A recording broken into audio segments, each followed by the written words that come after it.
18장 1절부터 10절까지 보도록 하죠. 이 산지를 내게 주소서, 이 비전과 사명을 내게 주소서. 마지막으로 세 번째 은혜를 나누죠. 여호수아 18장 1절부터 10절까지 우리 교독합니다. 이스라엘 자손의 온 회중이 실로에 모여서 거기에 회막을 세웠으며 그 땅은 그들 앞에서 돌아와 정복되었더라.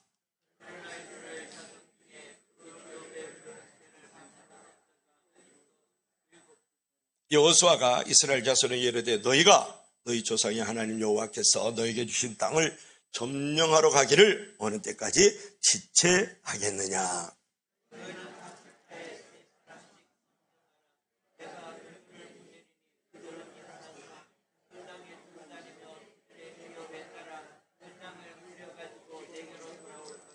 그들이 그 땅을 7부분으로 나누되 유다는 남쪽 자기 지역에 있고 요셉의 족속은 북쪽에 있는 그들의 지역에 있으니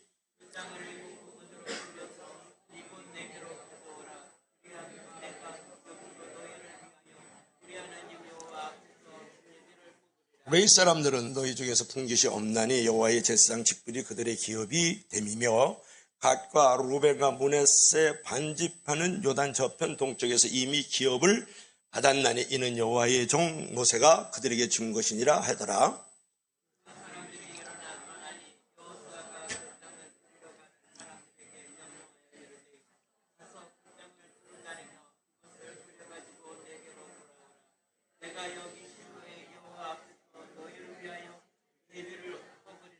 그 사람들이 가서 그 땅을 두루 다니며 성읍들을 따라서 7부분으로 책에 그려서 실로 진영에 돌아와 여호수아에게 나오니 여호수아가 그들을 위하여 실로의 여호와 앞에서 제비를 뽑고 그가 거기서 이스라엘 자손의 분파대로 그 땅을 분배하였더라. 아멘. 기도합시다. 주 하나님 아버지, 은혜와 사랑을 감사합니다. 오늘 주신 말씀을 통하여 우리의 이 영혼의 양식이 되게 하시고 일용할 양식이 되기를 원합니다.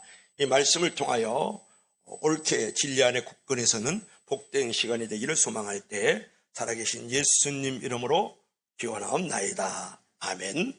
사진 한번 볼래요?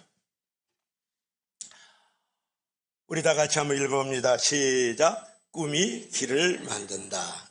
그래서 대통령에 대해서 계속 말씀을 나누고 있는데 이분은 미국 제20대 대통령 제임스 가필드라는 사람이에요. 미국의 제20대 대통령 제임스 가필드가 16살 때 이제 학교를 중퇴를 하고 운하를 왕래하는 배에서 일하다가 물에 빠져 죽을 뻔했어요. 그는 하나님께서 좀 더 훌륭한 일을 하라고 좀 더 크게 쓰임받기를 원해가지고 나를 살려주셨다. 그렇게 꿈을 곱게 갖고서 즉시 집으로 돌아왔습니다. 그런데 또 말라리아에 걸려가지고 거의 죽을 지경에 머물러 있었어요. 6개월 동안 병석에 누워 있었으니까요. 근데 가수로 살아났어요. 하나님이 나를 훌륭하게 쓰시려고, 나를 크게 쓰시려고 나를 살려주었다. 그렇게 그는 꿈을 버리지 않았어요. 이제 기술학교에 들어가가지고 이제 조수 일을 하면서 학비를 이제 벌었고 방학 기간에 이제 개척교회에서 열심히 봉사하다가 성령의 세례를 받은 거예요. 그래가지고 더욱더 내가 하나님의 꿈을 위해서 헌신해야 되겠다. 크게 쓰임을 받아야 되겠다. 그러면서 이제 꿈을 잃지 않고 있다가 그가 28살 청년 때, 요즘 같으면 애들 뭐 돈 모아가지고 아파트 살라고 난리칠 때인데 28살에 오하이주의 상원의원이 돼요. 그리고 남북전쟁이 일어나는데 육군 소장으로 이제 헌신을 했고 전쟁이 끝난 후에 연방 상원의원이 됩니다. 그리고 마침내 1879년에 공화당 후보로 나왔다가 이분이 제임스 가필드가 대통령이 이제 되는 당선이 되었다 그런 말이에요. 여러분 꿈이 가난한 소년을 이제 대통령 자리에 올라가도록 만들어 주었다는 거예요. 그러니까 꿈을 잃지 않았을 때 그 꿈이 길이 되어가지고 결국은 보잘것없고 천하고 작은 존재였던 제임스 가필드가 미국의 대통령이 되었다. 이제 그런 얘기거든요. 여러분 이스라엘 백성들은 어떤 꿈을 가지고 있었냐면 가나안을 정복하라는 하나님의 꿈을 갖고 있었단 말이에요. 그래가지고 7년 동안 이제 정복을 해가지고 결국은 가나안 땅을 이제 차지하게 되는데 그들은 가나안에 대한 그 꿈을 늘 잃지 않고 있었어요. 그러니까 축복의 땅, 약속의 땅, 하나님께서 주시기로 한 그 가나안 땅에 대해서 꿈을 잃지 않았으니까 그들이 홍해바다가 넘실넘실 되면서 삼켜버릴 것 같은 홍해바다도 그들이 꿈을 잃지 않았기 때문에 하나의 길이 되었다라는 거예요. 그뿐만이 아니고 경만 요새를 가지고 있는 여리고성이야 쌍두마차가 돌아다닐 정도인데 말이죠. 그 견고한 요새도 이스라엘 백성들은 가나안 땅은 약속의 땅, 축복의 땅, 젖과 흐르는 땅, 이건 하나님이 우리에게 주신 땅이야. 그런 꿈을 잃지 않았기 때문에 견고한 요새인 여리고성도 꿈을 잃지 않은 그들에겐 길이었다, 그런 말이거든요. 여러분, 꿈이 길을 만드는 거예요. 그리고 꿈이 있는 백성이 또 꿈이 있는 나라와 민족, 또 꿈이 있는 개인과 가정과 교회는 결코 망하는 법이 없다. 왜냐? 꿈에는 길이 있기 때문에 그렇다, 그런 말이거든요. 자, 오늘 본문을 통해서 우리들도 어떻게 하면 올 한 해의 꿈과 사명을 완성해 나갈 수 있을 것인가? 거기에 대해서 한번 생각해 보려고 하는데요. 여러분, 여호수아 12장까지는 이스라엘 백성들이 가나안 땅을 정복하고 이제 그 가나안 땅을 차지하는 장면이에요. 근데 13장부터는 어떤 일이 벌어지냐면 땅을 분배하는 장면이 나오거든요. 그 땅을 차지했으니까 땅을 이제 나눠주는 땅의 기업을 주는 장면이 나오는데 13장에서는 요단 동편에서 이제 땅을 한번 볼까요? 자, 위에서 보면은 이제 그 갈릴리 호수가 있고 이렇게 요단강이 있고 이렇게 사이가 있지 않습니까? 그래서 오른쪽으로 볼 것 같으면 13장에는 요단 동편에 루벤, 갓, 므낫세 반지파 두 지파 반이 땅을 얻는 장면이 13장에는 나오는 거예요. 그리고 14장, 15장은 지난주에 우리가 은혜를 나누었는데요. 유다 지파가 땅을 얻는 장면이 나오는 거예요. 여기가 이제 유다 지파가 땅을 얻는 장면이 나오죠. 16장에는 에브라임 지파가 땅을 얻는 장면이 나온다고요. 17장에는 므낫세 반지파가 땅을 얻는 장면을 이제 기록하고 있는 거거든요. 근데 중요한 것은 오늘 18장이에요. 그런데 그 가운데서 이제 다섯 지파가 드디어 땅을 이제 다 얻었어요. 땅을 기업으로 얻었다. 그런데 오늘 2절 말씀을 보면 어떤 일이 벌어지냐면 7지파가 12지파니까 5지파는 땅을 기업으로 받았지만 분깃으로 얻었지만 상속을 받았지만 결국은 7지파가 분배받지 않은 땅을 갖고 있었거든요. 그럼에도 불구하고 이 7지파가요 땅의 그 기업을 얻을 생각을 하지 않는 거예요. 오히려 현실에 안주하고 현실과 타협해서 주저앉아 있단 말이에요. 그래서 여호수아가 온 회중들을 불러 모은 거예요. 이스라엘 백성들을 불러 모아가지고 그곳에다가 이제 움직이는 교회, 그러니까 이제 텐트 교회라 그래요. 이제 성막을 딱 세우고서는 이제 모든 백성들을 불러 모아가지고는 기업을 받지 못하는 7지파들에게 명령을 내리는 거예요. 아직 땅을 분배받지 못한 7지파들이요, 각 지파에서 3명씩 처출을 해라. 그러면 21명이 되지 않느냐? 그들을 저 유다와 요셉 지파가 차지한 땅 외에 그 가나안 땅을 두루 다니면서 지도를 그려가지고 와라. 7지파들이요 지도를 그려오도록 해라. 그게 5절부터 6절의 말씀이거든요. 그 명령대로 그들이 이제 땅을 두루 다니면서 두루 땅을 그려갖고 오니까 이 성막 앞에서, 회막 앞에서 그 지도를 갖다 놓고 거기서 제비를 뽑아가지고 7지파에게 땅을 분배했다라는 내용이 오늘 본문의 말씀이다 말이에요. 자, 이 장면을 통해서 저와 여러분들께서 오늘 이제 은혜를 나누려고 하는데, 우리가 올 한 해 여러분의 꿈과 사명을 가지고 있을까요?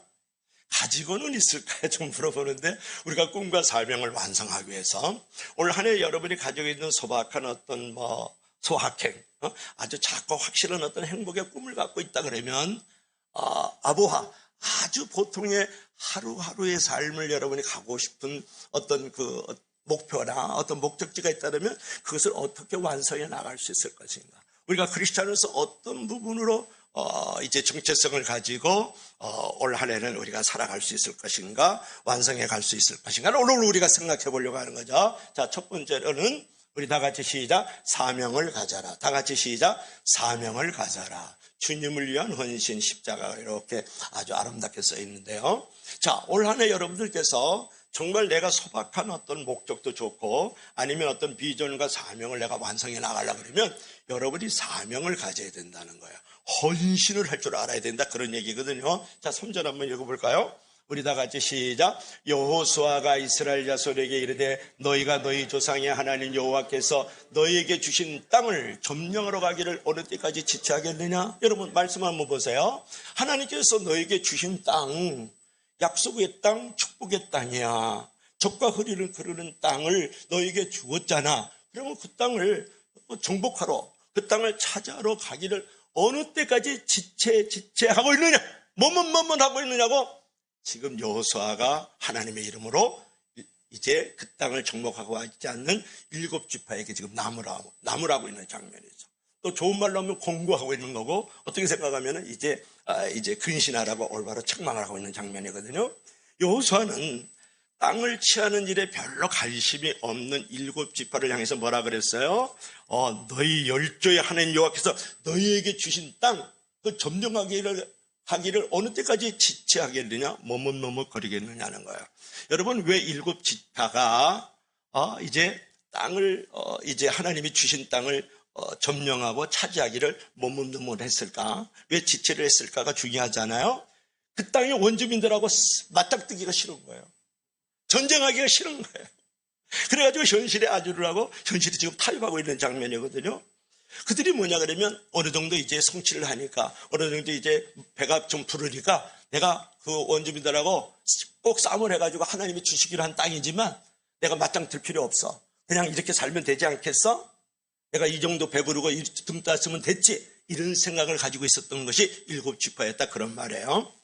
그러면 저와 여러분들도 그럴 수 있다라는 거예요. 지금도 조금 살만하면, 그저 먹고 살만하면 사명 잊어버리고 현실에 안주하고 현실과 타협하는 성도는 아닌가, 내 자신은 아닌가, 여러분이 돌아봐야 되지 않겠어요? 여러분, 우리가 조금만 살면 하면 기도 그거 예배 드려도 되고 안 드려도 되고 하나님 옆에 바쳐도 되고 안 바쳐도 되고, 그냥 인생의 목표를 적당하게 살아가는 거예요. 적당주의로. 그리고 타협하면서 그냥 현실에 안주하는 거예요. 내가 올 한 해는 작품 인생을 만들고 하나님께서 내게 허락하신 인생의 축복을 받겠다는 목표를 가지고 살아가야 되는데 지체하고 있단 말이에요. 머뭇거리고 있단 말이에요. 현실에 안주하고 현실에 타협하고 있단 말이에요. 어떤 사명도 내가 갖고 있지 않는 거예요. 이 정도로 그냥 살지 내가 큰 인물 되겠어, 이런 생각을 하고 있지 않느냐고 여러분에게 물어보는 거죠. 여러분, 하나님에게 올 한 해는, 하나님께서는 올 한 해 우리에게 축복의 땅을 약속을 하셨거든요. 그것이 우리 앞에 있다고요. 그것이 우리의 내일이고 우리의 미래잖아요. 우리는 지금보다 더 축복을 받을 수가 있고 더 축복을 받아야만 되지 않겠느냐, 그런 말이에요. 혹시 그냥 무의식적으로 무능력하게 말이죠, 현실에 안주하고 있고 현실에 그냥 타협하면서 아무런 사명도 헌신도 일어나지 않고 있는 나의 모습은 아닌지, 7지파와 같이 말이죠, 지체하고 있고 머뭇거리고 있지 않느냐, 그런 말을 지금 해주시는 거예요. 그 축복을 내 것으로 만들기 위해서 내가 좀 더 매일 기도하고, 좀 더 내가 결단하고, 좀 더 선택을 하고, 좀 더 구체적으로 실천적으로 큰 계획을 가지고 땀을 흘리는 수고가 나에게 올 한 해 있어야만 더 축복을 받을 수 있고 더 축복받는 현장으로 나아가야 된다고 생각하지 않겠어요? 여러분이 영적으로 지체하고 있다, 그런 말이에요. 믿음이 머뭇거리고 있지 않느냐고 물어보는 것이죠.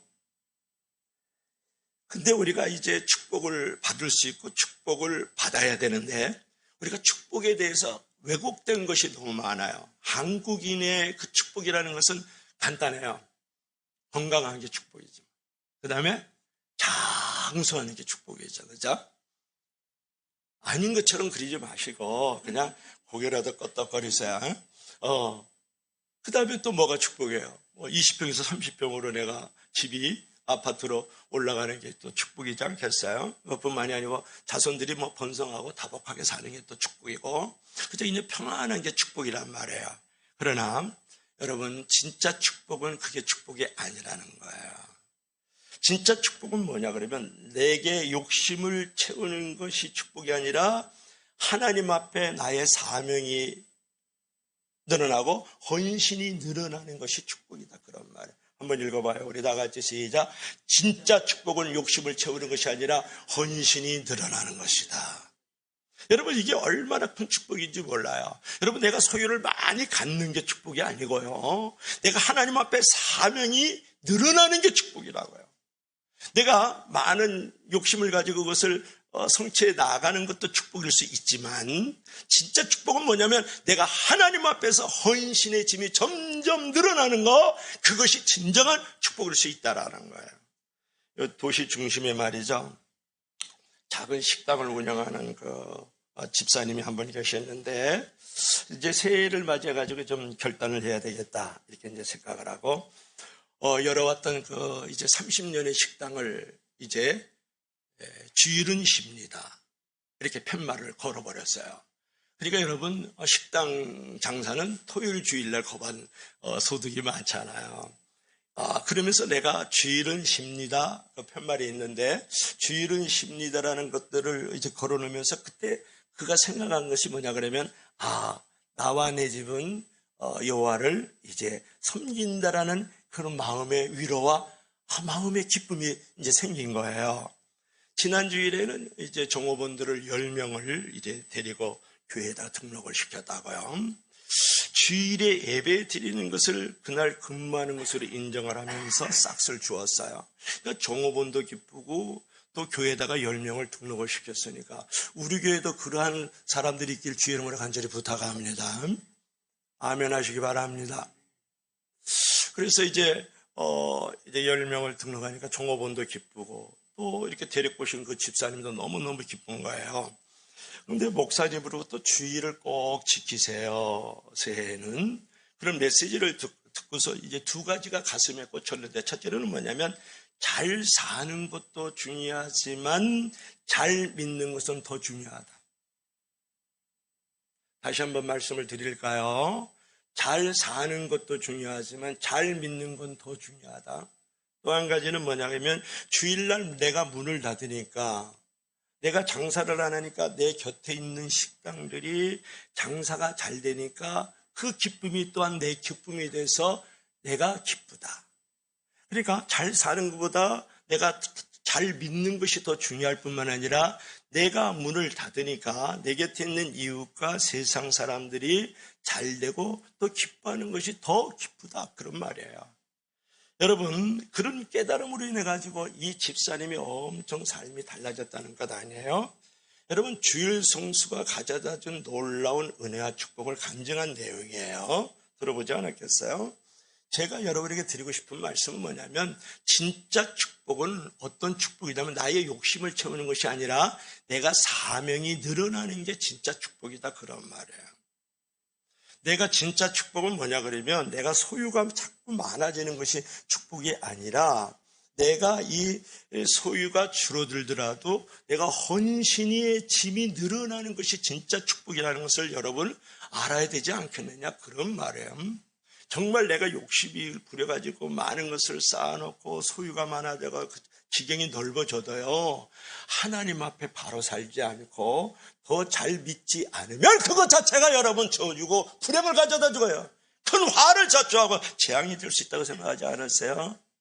그것을 쓸만한 존재가 안 되면 그 존재가 불행인 거예요. 근데 중요한 거 보세요. 내가 소유가 이제 중요한 것이 아니라 내가 사명과 헌신의 짐이 많아지는 게 축복이다 그랬을 때, 그렇다면 여러분, 헌신이 늘어난다 그러면 하나님이 그 헌신이 늘어날 수 있도록 기도하고 믿음을 가지고 아멘 하면서 그걸 쫓아가는 그 성도에게 여러분 능력과 축복을 더하여 주시지 않겠느냐는 거예요. 다시 한번 말씀을 드릴까요?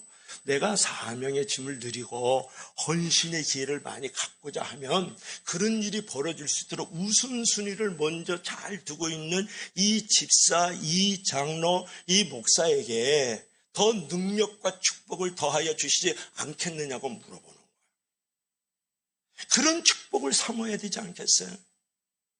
지금 우리들이 할 일이 너무 많지 않아요? 중보기도도 더 해야 되고, 교제도 더 해야 되고, 예배도 더 드려야 되고, 전도도 더 해야 되고, 구제도 더 해야 되잖아요. 그래야 우리가 가난하고 궁핍하고 핍절하면요, 남에게 밥 한 술 먹여줄 수가 없는 거예요.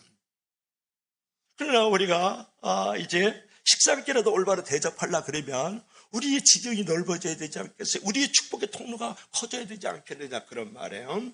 그러기 위해서 내가 헌신의 짐을 지려고 그러고 사명을 늘려가야 된다는 거예요. 그럴 때 하나님께서 능력을 주시고 축복을 더하여 주시는 거예요. 여러분의 개인과 가정과 교회 말이에요. 그래서 우리가 이제 하나님의 나라를 위해서 내가 큰 손이 되겠다고 먼저 헌신의 짐을 주십시오. 내가 사명을 늘려주세요. 그러면 하나님이 그 일을 감당할 수 있도록 힘을 주시고 능력을 주시고 축복을 주시고 형통을 더하여 주시는 줄로 믿을 수 있기를 바랍니다. 그래서 여러분 사명을 먼저 달라고 그래야 되는 거예요. 오늘 이스라엘 백성들이 뭐가 문제였냐 그러면 이들이 하나님께서 이미 주시기로 하는 그 땅이 있어요. 차지하리라 그랬어요. 점령하라 그랬어요. 내가 준다고.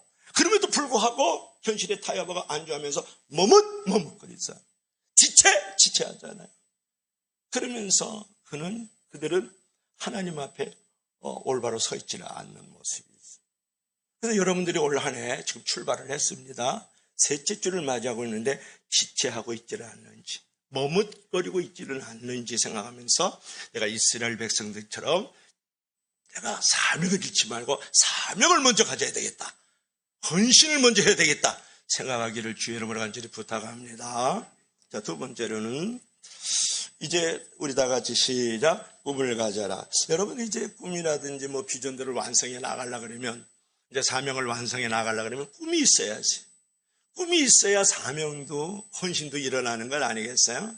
꿈이 있어야 내가 가지고 있는 목표나 목적들을 이제 달성해 나갈 수 있지 않겠어요? 자, 우리 다 같이 성경을 한번 읽어볼까요? 시작. 너희는 각 지파에 3사람씩 선정하라. 내가 그들을 보내리니 그들은 일어나서 그 땅에 두루 다니며 그들의 기업에 따라 그 땅을 흐려가지고 내게로 돌아올 것이라. 아멘. 여기서 볼 것 같으면 오늘 여호수아가 말이죠. 7지파가 현실에 안주하고 있고 현실에 지금 타협하고 있거든요. 그냥 지체하고 있고 있죠. 머뭇거리고 있단 말이에요. 하나님이 주시겠다고 약속의 땅을 지금 펼쳐놨는데 그 땅을 차지하려고 생각을 하지 않고 있다라는 거예요.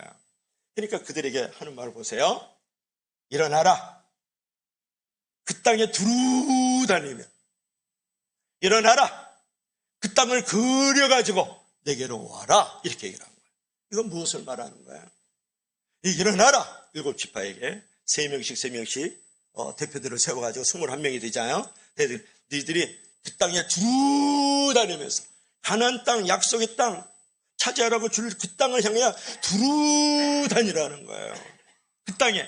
그리고 그 땅에 두루 다니기만 하지 말고 그 땅을 세밀하게 그려가지고 내게로 가져와. 이렇게 얘기를 하잖아요. 누가? 여호수아가 말이죠. 하나님이 하시는 말씀이잖아요. 여기서 여러분들이 생각해야 될 것은 그 땅을 두루 다니는 것 중요하고 그 땅을 밟는 거잖아요. 구석구석 댕기는 거잖아요. 댕기는 거 잘 몰라요? 다니는 거다 그런 말이에요. 그리고 그 땅을 그려가지고 와라. 아주 구체적이고 세밀하게 설계도를 갖고 오라는 거 아니겠어요? 여러분 이것은 무엇을 말하냐면 사람들이요. 구체적인 어떤 꿈이라든지 열망을 가지고 있을 때 내가 헌신하고자 하는 내가 그것을 이루기 위한 수고와 땀과 정성과 눈물이 있다라는 거예요. 꿈도 없고 열망도 없는데 비전도 없고 사명도 없는데 어떻게 그게 수고가 일어나요? 어떻게 정성이 일어나냐고 어떻게 일할 맛이 나냐 그런 말이에요. 여러분 꿈과 환상에 내가 매여 있어야 돼요. 꿈과 환상에 내가 매혹되어 있어야 되거든요. 그럴 때에 내가 꿈과 환상을 이루기 위해서 내가 인생에 가치 있는 일을 하고 인생에 의미 있는 일을 하고 내가 수고와 땀과 정성을 거기다 기울이는 거거든요. 꿈도 없고 사명도 없는데 뭐 내가 무슨 수고를 하겠어요. 그냥 주저앉아 있지. 그죠? 여러분 젊은이라도 꿈과 환상이 있으면은 꿈과 환상이 없으면은 늙은이에요. 9세대예요. 그런데 노인이라도 꿈과 환상이 있으면 신세대란 말이에요. 그러니까 나이와 관계없이 내가 어떤 꿈이라든지 환상을 갖고 있을 때에 그 영혼이 젊어지는 거예요. 그런 사람들이 살아야 될 이유가 있는 거거든요. 여러분 꿈은 이제 결국은 이제 미래에 대한 희망이고 이제 꿈은 모든 어려운 현실들을 이겨나갈 수가 있고 꿈을 가진 자가 내일을 갖게 되는 그런 얘기인데요. 어떤 사람이 이제 사업을 하다가 그만 파산을 했어요. 이제 사업에 실패하니 이제 그가 남은 이게 뭐가 있어? 이제 죽어야지. 이제 이렇게 생각하죠. 목숨 끊기로 이제 결심을 하고 그래도 마지막으로 아마 중마고 한번 만나고 가자. 그래서 친구 집에 놀러 갔다고요. 이제 마지막으로 이제 들른 거예요. 죽자. 이렇게 생각하죠. 그 친구가 이제 왜 죽으려고 그래? 이렇게 물으니까, 이제 파산한 친구가 하는 말이, 나 이제 남은 것 아무것도 없어. 뭘 어디서 다 잊어버렸는데. 그런 거예요. 그러니까 꼬치 친구가 하는 말이, 아니야. 너가 남아있는 거 있어. 그래서 백지를 하나 딱 주면서 여기다 남아있는 거 쭉 써봐. 이제 그렇게 얘기를 한 거예요. 그랬더니 이제 이 파산한 친구가, 친한 친구가 백지장을 주면서 쓰라 그러니까 이제 써야 되잖아요. 근데 내가 잊어버린 것은 딱 하나밖에 없는 거예요. 돈을 잊어버렸어요. 재산을 잊어버린 것밖에 없는 거예요. 재산을 잊어버리면 파산이라 그러잖아요. 재산이 파산이 된 거지. 그런데 가만히 보니까 내가 건강이 있는 거예요. 건강. 내가 아직도 젊어. 아직 죽기는 너무 일러. 아직도 60대도 안 됐는데 너무 젊어. 나이도 있고. 그리고 또 내가 가만히 보니까 내일이 또 있어. 내일이 있다고. 시간이 있다 그런 말에 내 새끼들은 한 놈은 또 학교 다니고 한 놈은 직장 다니는데 그렇게 사회 잘 적응하고 있단 말이에요. 사회적 자아를 갖고 있다. 이거 내 새끼들도 잘 있네. 이게 딸놈도 아들놈도 그렇고 말해서 괜찮아. 그리고 내 와이프는 맨날 그냥 또 김치찌개 끓여놓고 된장찌개 끓여놓고 내 남편인 줄 알고 내 새끼인 줄 알고 밥상 차려놓고 말이죠. 와이프도 건강하지. 집에도 된장도 있지, 김치찌개도 있지, 김장 담가놓은 것도 있지. 남아있는 게 너무 많은 거야. 햇살도 있네. 야, 태양도 있네. 그리고 내일도 있네. 하나님도 있네. 그런 거예요. 그러니까 내가 잊어버린 거는 재산 하나 잊어버렸는데, 그리고 내가 살만한 집도 조그만 게 하나 있어. 그러니 내가 남은 게 얼마나 많아. 그거 이제 백지에 써가지고 친구 주니까 여보의 친구, 그거보다 더 많이 있는 게 아닌데, 나도 자네 곁에 있지 않나? 이렇게 얘기를 한 거야. 그래가지고 이 친구가 거기서 아주 인생을 새롭게 걸어갈 수 있는 위로와 격려와 용기를 얻어가지고, 새롭게 이 땅을 해가지고, 결국은 성공했다는 전설 같은 이야기가 있단 말이에요. 여러분, 우리에게 언제나 꿈이 있어야 된다는 거예요. 꿈이 있으면 어려운 현실이 아니에요. 꿈이 있으면 길이 보이는 거예요. 꿈이 있으면 내일은 꿈을 가진 자의 것인 거예요. 꿈이 있으면 그것이 드림이 될 수 있어요. 그래서 드림이라 그래요. 꿈이 있는 사람은 하나님 앞에 드릴 수 있는 존재가 된다는 건 아니에요. 그러니까 이런 말이 있어요. 칼 샌드버그가 하는 말을 해서 꿈꾸지 않는 사람에게는 아무것도 일어나지 않는다, 여러분. 꿈을 지녀라. 그러면 어려운 현실도 이겨낼 수 있다. 이렇게. 미래는 꿈을 믿는 사람의 것이다. 엘레노 루즈벨트. 여러분 어떻게 생각하세요? 아리스토텔레스가 한마디 해줄까요?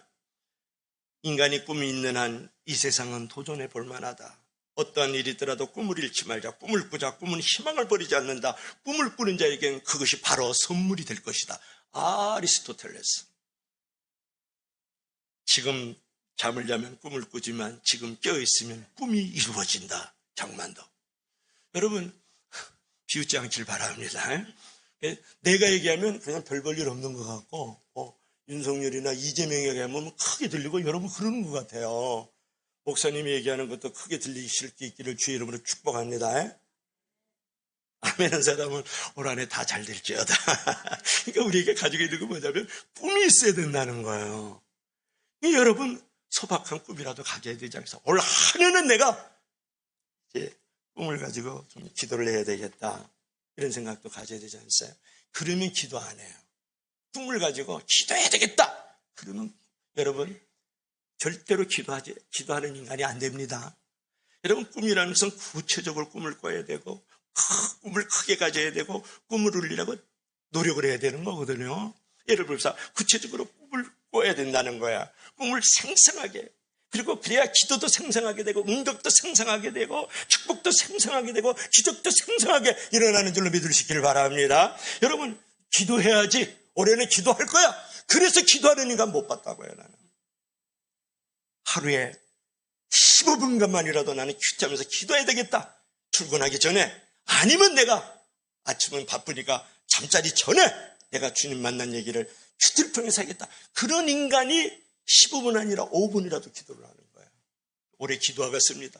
올 한해는 내가 12명을 전도하겠습니다. 매월 한 달에 한 명씩. 이렇게 구체적으로 계획을 세우면 1년에 한 명이라도 할 수 있는데, 올해는 내가 전도할 거야. 자리가, 빈자리가 너무너무 많아. 여기 다 앉으면 300명 왔는데 이게 지금 자리가 너무 돼 있지 않아? 그런 생각을 하고 전도해야지. 그러면서 전도하는 인간은 못 봤어요. 안 해요. 근데 내가 한 달에 한 명씩 해야 되겠다 생각하면 1년에 한 명이라도 하는 역사가 일어나는 줄 믿으시길 바랍니다. 그러니까 꿈을 크게 가지라는 얘기고, 꿈을 구체적으로 실천적으로 할 수 있는 것을 가져야 된다, 그런 말. 그래서 소확행이 아니라 소확신, 작고 확실한 믿음을 가져라, 그런 말이에요. 그래서 내가 100m 이 나무 올라가야지 그러면 50m라도 올라가요. 근데 내가 이 나무 10m만 올라가야지 그러면 다 올라가도 10m잖아요. 그러니까 꿈을 좀 크게 가져라. 여러분의 개인과 가정을 위해서도 있고 성도와 교회를 위해서도 올해는 꿈을 가져야 되지 않겠어요? 여러분의 사업과 여러분의 직장들을 위해서도 꿈을 가져야 되지 않겠느냐, 그런 말이에요. 꿈이 없는 자는 살 자격이 없다. 꿈을 가진 자가 살 자격이 있는 것 아니겠어요? 어제나 오늘 영원토록 예수님 품성 닮아서 동일하면 그 뭐하러서 하루를 더 살겠어요? 죄와 저주와 슬픔뿐이지. 고난이 불티처럼 내 머리 위를 날아간다. 다윗이 하는 말이 있잖아요. 여러분, 꿈을 이루려고 그러면 여러분 땀을 흘려야 됩니다. 환상과 망상의 차이는 뭐냐면 실제적으로 계획하고 또 실천을 하기 위해서 노력하는 것은 환상이에요. 망상은 그냥 꿈만 갖고 있는 거야. 이제 꿈만 갖고 꿈만 꾸고 있으면 잠자는 인간이 되고 마는 거죠. 그러니까 꿈을 가지고 깨어있을 때는 그 꿈이 환상에서 꿈이 이루어질 수 있는 존재가 되거든요. 그러니까 우리가 꿈이라는 것은 구체적으로 꿈을 가져야 되고 꿈을 크게 가져야 되고 꿈을 이루려고 땀을 흘릴 줄 알아요. 여러분의 개인과 자녀들을 위해서도 꿈을 가져야 되지 않겠어요? 올해는 우리 자녀들은 주일 성수 잘하고 11조 잘하고 있는 젊은 날에 창조주를 하나님을 위해서 봉사케 만든다. 이런 꿈이라도 가져야 되지 않겠어요? 날마다 그저 주일에 오면 가면 놔두고 예배 드리면 드리고 말고 하나님께 드리면 드리고 받지만, 그러니까 엉망떡의 인생에 자녀들을 만들어가는 거예요. 목사님이 책망합니까? 이 책망 잘 들어야죠. 여러분의 자녀 지금 어디에 있어요? 여러분의 자녀를 위해서, 꿈을 위해서 기도를 하고 있냐고 물어보잖아요. 여러분을 위해서 채찍질 하잖아요, 영적으로. 여러분의 자녀들만 다 나오면 이 교회 꽉 차요. 그리고 교회를 위해서 여러분, 어떻게 올 한 해는 내가 하나님의 나라와 그 의를 먼저 구현할 것인가에 대해서 믿음을 가져야 되지 않겠어요? 비전과 사명을 하나 가져야 되지 않겠습니까? 하나님의 나라와 의를 구하라 그러면 더하여 준다면서요. 십자가가 더하기잖아요. 십자가 지다가 쓰러지면 곱하기예요. 이 멋진 하나님을 놔두고 말이죠. 여러분 뭐 하세요? 꿈을 가져라. 여러분, 지금 이스라엘 백성들이 뭐냐 그러면 꿈을 갖지 않고 머뭇거렸다라는 거예요. 지체했다라는 거예요. 이 땅을 차지하라 벌써 약속을 했고 축복을 해줬는데도 머뭇거리고 있다. 오늘 여러분, 올 한 해를 출발하면서 여러분의 개인과 가정, 사업, 직장, 교회를 위해서 이 역국동 부천 땅을 위해서 여러분 꿈을 가져야 되지 않겠느냐고 물어보는 것이죠. 머뭇거리지 마세요. 지체하지 마세요. 그것은 하나님의 손에요, 여러분의 손에다. 꿈을 갖기를 바랍니다. 우리 다 같이 한번 읽어봐요. 시작. 구체적으로 꿈을 가져라. 꿈을 크게 가져라. 꿈을 이루려고 땀을 흘려라. 믿으시면 다 같이 아멘. 자, 마지막으로 우리 한번 볼까요? 다 같이 시작. 최선을 다하라. 다 같이 시작. 최고가 되기보다 최선을 다하라. 다시 한번 시작. 최고가 되기보다 최선을 다하라. 이 그림이 있는 줄 몰랐어요. 너무 은혜가 됐어요. 보세요. 요거는 기린이거든요. 그렇죠? 기린은 짐승 중에서 아마 제일 클 것 같아요. 이게 최고죠, 최고. 요거 최고잖아요, 그죠? 최고예요. 그래서 열매를 지금 따먹고 있단 말이에요. 요거는 누구냐면 토끼예요, 토끼.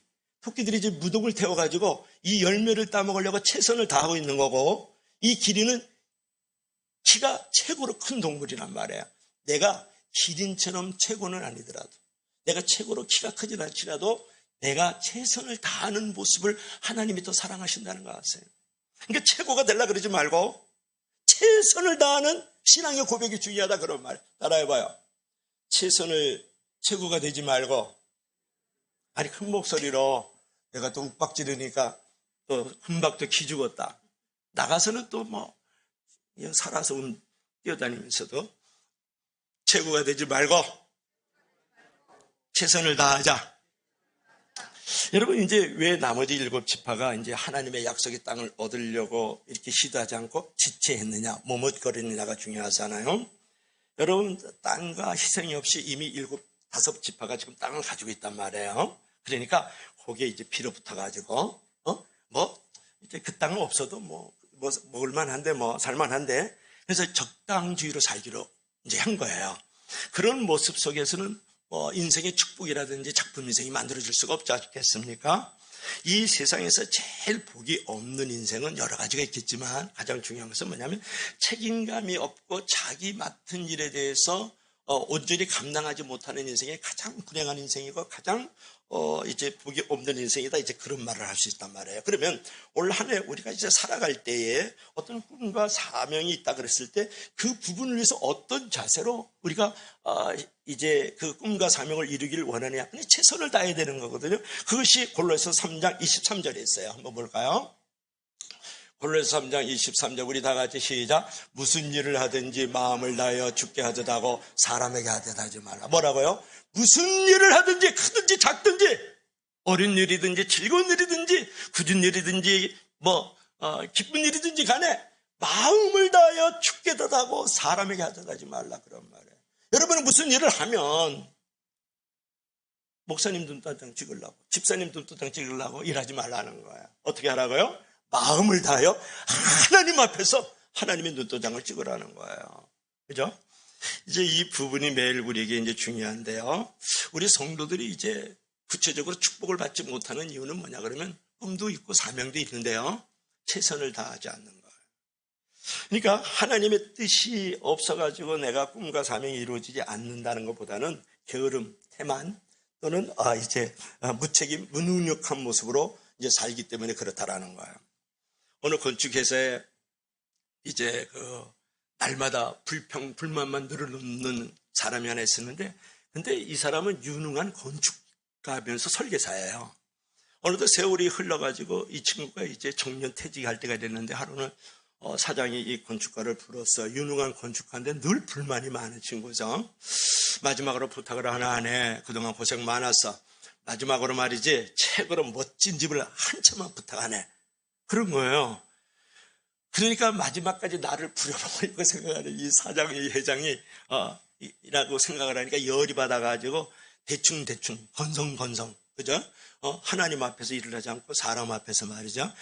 이제 일을 했단 말이에요. 마지막까지 정성을 들이지 않고 그냥 불평하면서 대충 집을 졌어요. 집이 완성이 됐단 말이에요. 그를 불렀어요. 그리고 마지막으로 지은 집을 이제 보자고 이제 하면서 그 건축가를 데리고 그 집으로 갔어요. 그러니까 너무 이렇게 집을 이렇게 지어놨는데 그때 사장이 이 유능한 건축가 보고 하는 말을 들려줄까요? 정말 수고했어. 이 집은 그동안에 당신의 노고가 많이 있어서 조금이라도 보답하는 뜻에서 당신에게 선물로 주는 것이야. 그랬다는 거 아니에요. 그러니 자기가 내 집이면 그렇게 집을 졌겠느냐 말이에요. 그 유능한 건축가가 대충 건성 덜렁덜렁 집을 져가지고서는 무너지기 직전에 그 집을 자기가 선물로 받았다라는 거 아니에요. 얼마나 억울하냐, 그런 얘기를 여러분에게 드리는 거예요. 여러분, 우리가 눈물로 이제 일을 하고 정성을 들여서 무거운 집을 짓고 가면 그런 부분에 하나님의 상과 보답은, 하나님의 환대는 조금 천천히 나타나요. 언젠가는 우리의 눈물을 씻어주시고요. 내가 지은 집만큼 하나님께서 금덩어리로 복덩어리로 만들어가는 날이 오는 거거든요. 그러니까 우리 자신이라든지 내가 속한 이 공동체에 바로 앞에 눈앞에 있는 보상과 보답만을 바라지 말고 일을 할 줄 알아야 된다는 거예요. 최후까지 최선을 다하면 최고는 아니더라도 그러면 하나님께서 반드시 지금 하나님께서 만들고 계시는 것은 견고한 미래와 위대한 축복과 상급을 지금 만들어가고 있다는 것을 반드시 여러분 믿음이 바로 그런 게 믿음이죠. 어떤 게 믿음이냐 말이에요. 내가 지금 수고의 눈물을 흘리고 있다. 내가 무거운 짐을 지고 있다. 무엇을 위해서? 그 영광을 위해서, 하나님의 나라를 위해서, 우리 이웃과 세상들을 위해서 말이죠. 하고 있으면 하나님께서는 반드시 나의 미래에 대해서 이미 설계도를 갖고 계시는 거예요. 상급을 주시고 보답을 해주시는 것 아니겠어요? 여러분 당대 혹시 못 받으면 당대 다 받지만 여러분의 자녀 손에게도 내려간다는 거 아세요? 성경은 그렇게 약속하잖아요. 그러니까 여러분 이 순간 최선을 다하라. 인생을 남다르게 살라. 공격은 언제나 최선의 방비다. 방책이다. 최선을 다하라. 그러면 하나님의 축복이 임할 것이다. 영국 격언. 보라, 내가 속 키우리라. 내가 줄 상이 내게 있어. 내가 줄 상이 내게 있어. 각 사람에게 그 일한 대로 갚아주리라. 요한계시록 22장 12절의 말씀이잖아요. 하나님은 반드시 하나님 앞에서 일하고 최선을 다하는 자는 하나님이 갚아주시는 거예요. 약속했잖아. 내가 줄 상이 내게 있어. 각 사람이 일한 대로 갚아주리라. 여러분 올 한 해 여러분의 꿈은 무엇이냐고 물어보고 싶고, 여러분의 상은 무엇이냐, 여러분의 사명은 무엇이에요? 하나님 앞에서 마땅히 할 일들을 하나님 앞에서 해나가는 거예요. 그러면 하나님께서 다 기억하고 기념하면서 또 기도하게 만들고 놀라우게 많은 사람들이 기억될 만한 일들로 우리를 만들어가지 않겠어요? 그렇기 때문에 여러분들 하나님 앞에서 최선을 다하세요. 최고가 되라고 말하지 않았어요. 최선을 다하면 되는 거예요. 아까 토끼 새끼들이 무등을 태우고 그 기름보다는 최고는 아니지만 그 기름만큼 올라가려고 노력하라는 모습, 그게 최선인 거예요. 그러므로 여러분 더 많이 축복을 받기 위해서, 더 나아가서 더 가치 있는 생활을 하기 위해서 우리가 맡은 일에 최선을 다해야 된다라는 사실을 믿어 의심치 않길 주의 이름으로 간절히 부탁합니다. 그래서 게으름, 나태, 무관심, 이런 것은 산 사람을 무덤에 넣는 것이다. 세네카가 그런 말을 했다고요. 여러분, 내가 태만하고 게으르고 그것이 영적이든 생활적이든 마음이든 몸이든 마찬가지예요. 그건 산 사람을 무덤에 넣어버리는 거야. 죽여버리는 거야. 쓸모없는 것으로 만들어가는 거예요.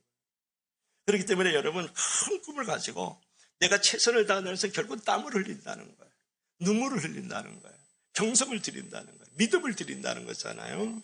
그럴 때 하나님께서 그 크고 거룩한 손으로 우리를 붙들어 주시는 줄로 믿을 수 있기를 바랍니다. 자,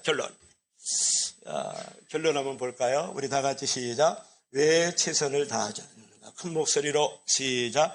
왜 최선을 다하지 않는가? 영어도 한번 읽어봐요. 시작. Why not the best? 이거 어렵지 않잖아요. 그죠? 여러분의 장호명이 되길 바랍니다. 이분은 누구예요? 여러분 날마다 이승만, 박정희, 전두환, 노태우 대통령만 생각하지 마세요. 이제 잊어버리세요. 그런 분들. 이제는 정말 훌륭한 대통령들을 좀 보려고 내가 지금 대통령 때문에 문제가 많아서 대통령을 계속 내가 언급하고 있잖아요. 서론에서도. 제임스 가필드.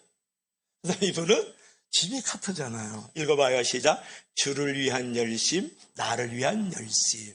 왜 최선을 다하지 않았는가? 이것이 주님을 만나게 될 날에 주님께 받게 될 마지막 질문이다. 이렇게 얘기를 하세요. 자, 이 얘기하고 마치려고 그럽니다. 여러분, 이제 지미 카터 계속 제가 3주 동안 누구를 얘기했어요? 지미 카터가 너무 멋있어요. 지미 카터. 지미 카터가 이제 대통령이 되도록 크게 영향을 끼친 책이 하나 있는데 왜 최선을 다하지 않았는가? Why not the best? 이제 그런 책을 그가 이제 갖고 있었는데요. 지미 카터가 이제 해군 장교였었을 때 이제 당시 해군 제독이었던 하이만 리커버시를 지금 만나러 갔단 말이에요. 그러니까 이제 하이만 제독이 있는 제독실의 문을 딱 열고 들어갔더니 그때 이 제독이 이 지미 카터 해군 장교보고 하는 말에 기관은 사관학교 시절에 얼마나 공부를 했느냐, 몇 등이나 했는가 이렇게 물어본 거예요. 그러니까 지미 카터가 어깨 으쓱하면서 우쭐대면서 하는 말이에요. 820명 가운데서 59등이었습니다. 10분의 안에 1회 안에 들어갔잖아요. 이게 잘했다 이거야. 820등 가운데 59등이었습니다. 그러니까 그때 이제 하이만 제독이 하는 말을 들어보세요. 기관은 왜 최선을 다하지 않았는가? 그러니까 why not the best? 왜 최선을 다하지 않았는가? 칭찬 대신에 책망 비슷하게 이제 대묻더라는 거야. 그러면서 카터 대통령은 말하기를 나는 그의 칭찬을 들어본 적이 없다. 그러나 부모를 제외하고 내 일생에 가장 큰 감화를 준 사람은 바로 하이만 제독이다. 왜 최선을 다하지 않았는가? 그 울림이 나의 일생을 지배했다. 그래가지고 카터 대통령이 결국은 좌우명이 왜 최선을 다하지 않았는가를 늘 마음판에 새기고 다녀서 땅콩밭에서 일약 대통령이 되는 위대한 자리로 올라갔다. 그런 말을 하는 거예요. 최선을 다하면 하나님께서 올려주시고 높여주신다. 그런 얘기를 여러분에게 드리고 있는 거잖아요. 여러분 올 한 해 신앙적인 부분에 어떤 일이든지 좋아요. 여러분 최선을 다해야 돼요. 여러분의 삶의 생활 속에서도 최선을 다할 줄 알아야 돼요. 여러분의 가정 안에서도 말이죠. 교회 안에서도 여러분에게 주어진 자리 속에서 최선을 다해야 되지 않겠습니까? 그러므로 여러분을 최선을 다해서 사명을 가지세요. 최선을 다해서 여러분 꿈을 가지시라고요. 최선을 다해서 최선을 다하라고요. 그러면 올 한 해 여러분의 개인과 가정 또는 사업 또는 여러분의 성도와 교회 모든 부분에 비전과 사명을 완성해 나가는 놀라운 하나님의 축복의 통로가 되는 줄로 믿을 수 있기를 바랍니다. 바랍니다. 바랍니다. 기도합시다. 우리 다 같이 기도할 때 하나님 올 한 해에는